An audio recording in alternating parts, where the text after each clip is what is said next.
Hello everyone, I am Andrew Johns and today I am at Canada Place with the 37th Premier of British Columbia, David Eby. David, you're 3 times on our show now. Thank you very much for joining us today. You bet, Andrew. Nice to see you. So we are a month away from this provincial election. In 2024, our provincial debt has now exceeded $100 billion at $107 billion, $18 billion of debt added this year alone, which is a 20% increase from last year. Your Minister of Finance just announced a forecast next year of 2025 of a $9 billion deficit, which far exceeds the highest deficit this province has ever seen of $5 billion during COVID. We now spend $3.5 billion annually on just interest payments alone. Just to give some context, that's $9.6 million a day in interest payments out the door to those who lend money to us. My first question for you, is there any plan that you have in your upcoming administration, should you win this election, to cut government spending in any capacity? Yeah, well, Andrew, first of all, thanks for having me on the show. It's great to see you. Yeah, great to have you here. And appreciate the opportunity to talk to the Coastal Front listeners. This is a time when people are facing a huge amount of pressure. You know, we've seen rising global inflation, the likes of which we haven't seen for a generation, and central bank interest rates that increased dramatically. Anyone who's carrying any kind of debt, renewing mortgages, are really feeling that right now. It's pretty obvious something else is going on too in our province, which is dramatic population growth.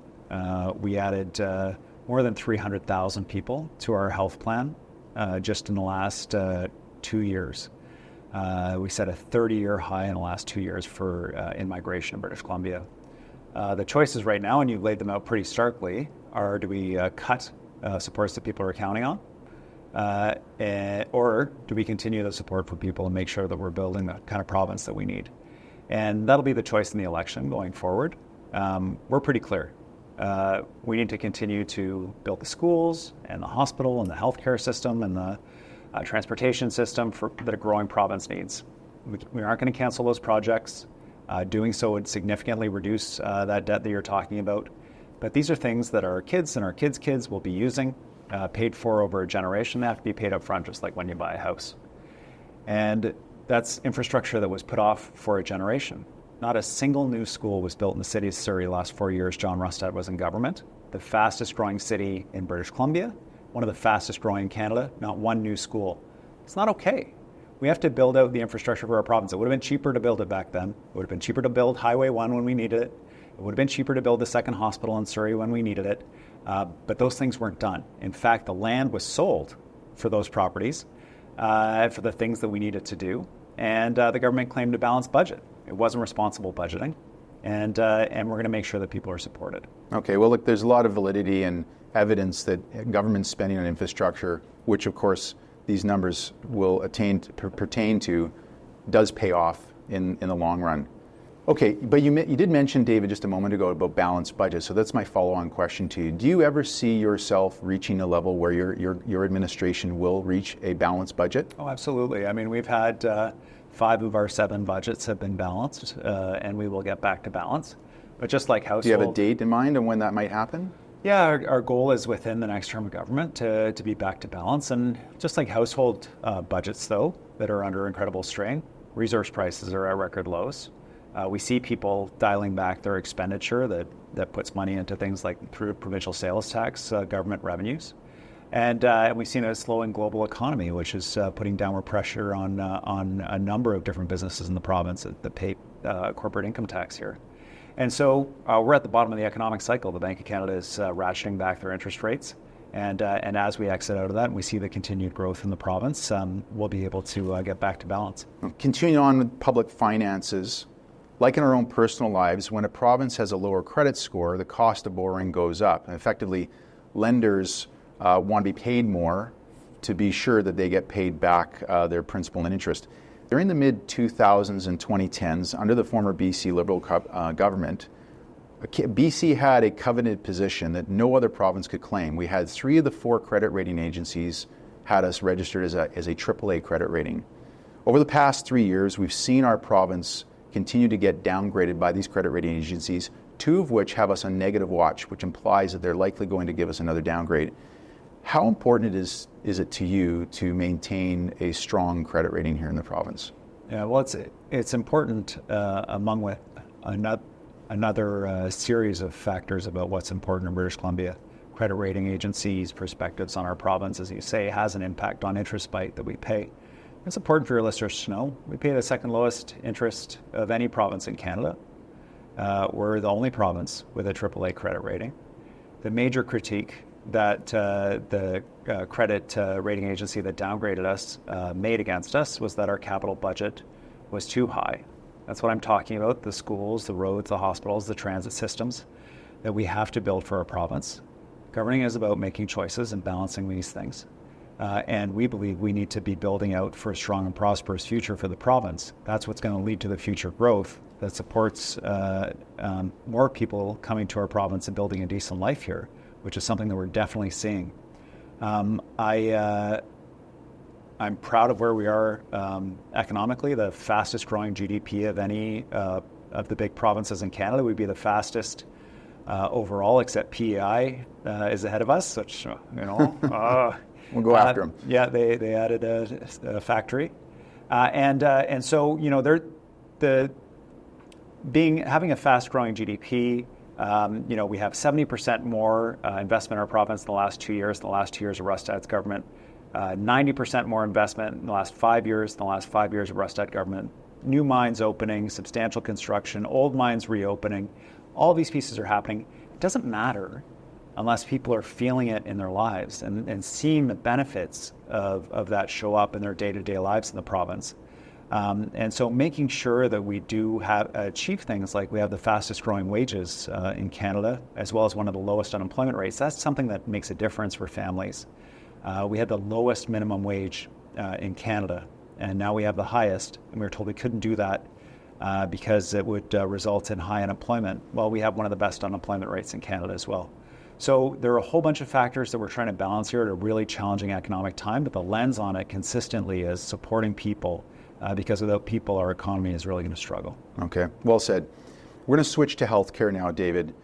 Today in British Columbia, ICBC, WorkSafe BC, and even BC Corrections actively use private healthcare service providers like Cambie Surgery to support their patients, while other regular British Columbians are not permitted to because your government sued Cambie Surgery and basically put them out of business in that context. We have cancer patients who are being sent down to Bellingham, Washington for treatment. We've got maternity wards in Surrey, which are overwhelmed with burnt-out doctors, specialists, and midwives. We've got emergency rooms closing in regional hospitals around the province. Healthcare today represents 41% of BC's top-line budget. It's a $35 billion spend. That spending went up by $4.5 billion last year alone.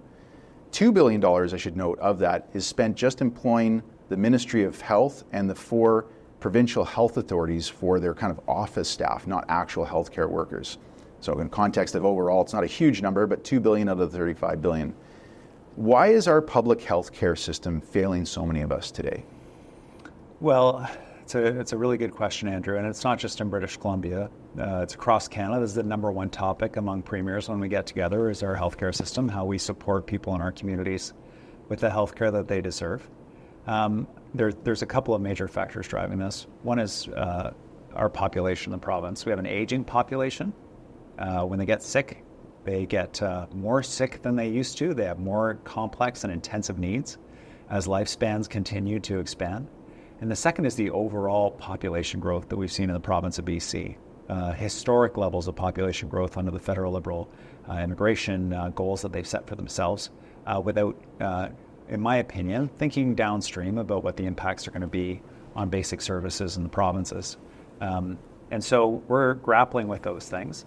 And to respond to that, we've had to do a number of different things, but one of them is recognize the credentials of internationally trained doctors and nurses to get them off the sidelines and into our healthcare system.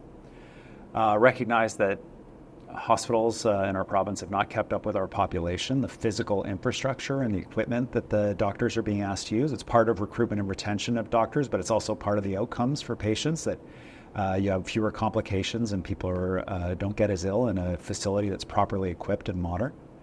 And the final piece is training more doctors and nurses so that we're not competing with other provinces for healthcare workers or with private agencies.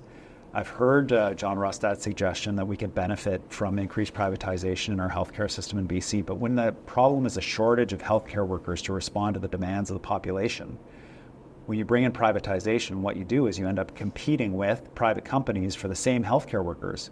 So not only are you in competition, but that taxpayers have to pay for, but they also have to pay for that additional layer of employees at the private agencies that also have to build profit into their margins as well. So it costs more money. We have the same number of healthcare workers. It doesn't put us any further ahead.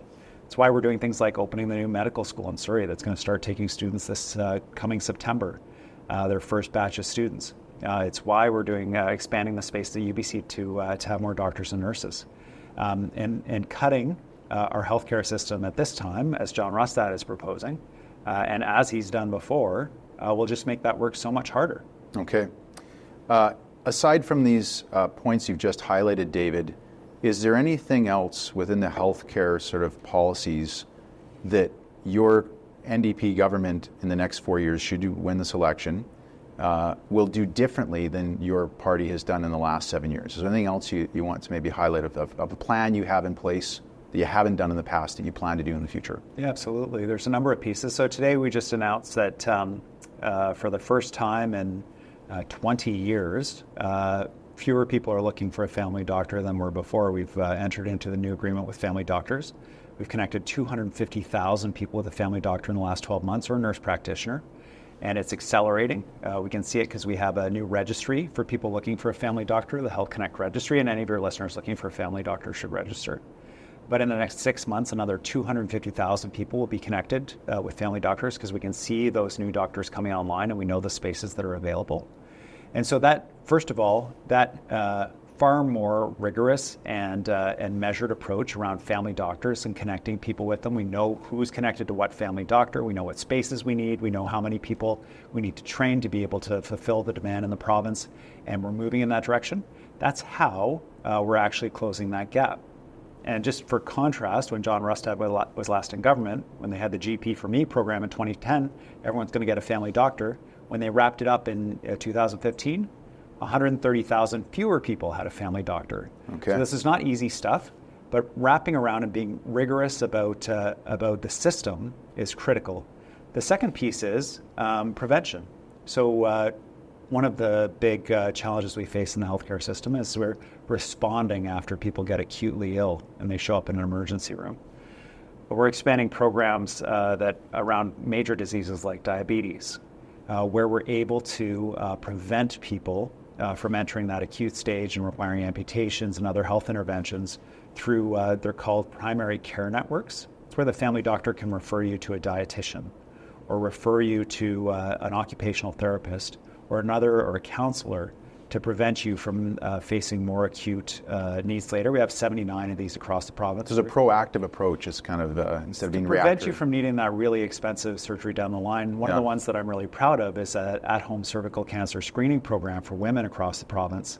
When you get cervical cancer, it's often fatal, requires huge interventions around surgery and treatment, but if it's caught early, it's totally preventable. Right. And this program rolled out across the province. So that focus on prevention to reduce costs down the line will continue to be an emphasis.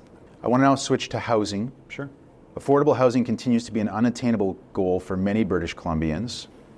You've introduced this new legislation recently which basically overrides municipalities in allowing anyone with a single family lot to develop a townhouse, a duplex, a fourplex, in some cases even 6 units on a lot. We recently interviewed Mike Harcourt, former Premier. He was a big fan of what you've done to this. He gave you a lot of accolades for it.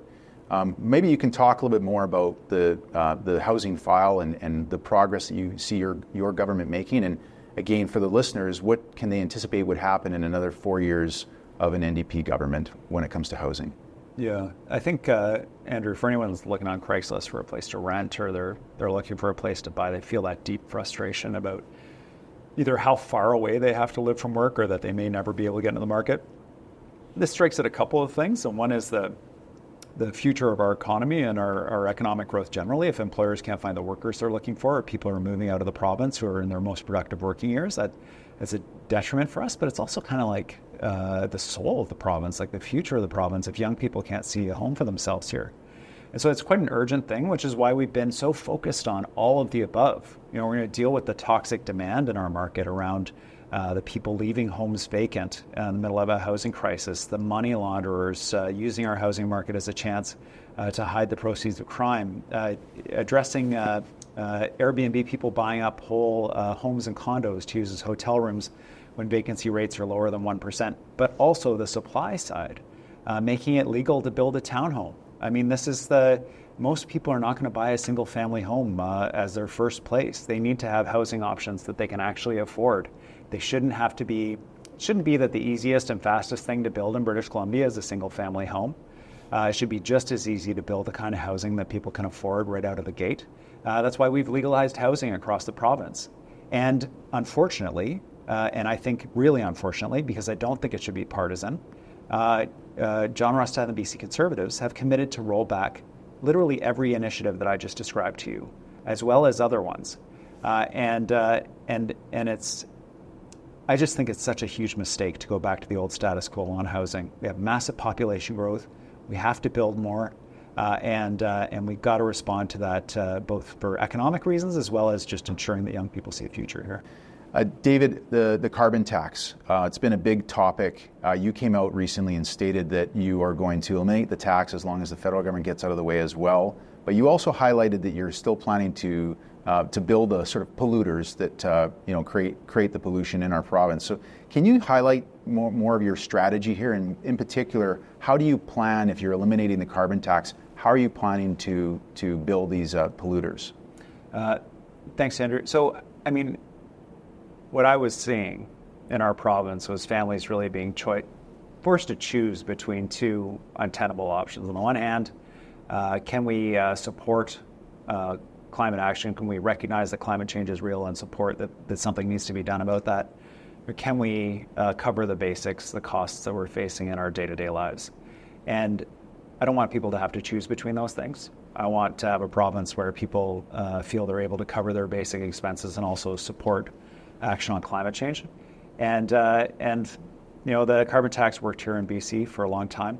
And unfortunately, when the federal government got involved, instead of what I hoped for, which was a leveling of the playing field across Canada, what I saw was a politicization of it and exemptions for certain provinces, and then dramatic increases that are just that have eroded political support for it and forced families into that untenable choice. Mm-hmm. And so our focus is on what's been delivering big emissions reductions for us in the province, focusing on those big polluters, making sure that there's a carbon price for them, to incent them and encourage them to switch to low polluting technologies like our clean electricity, and providing that relief and that support for families if the federal government does head in that direction.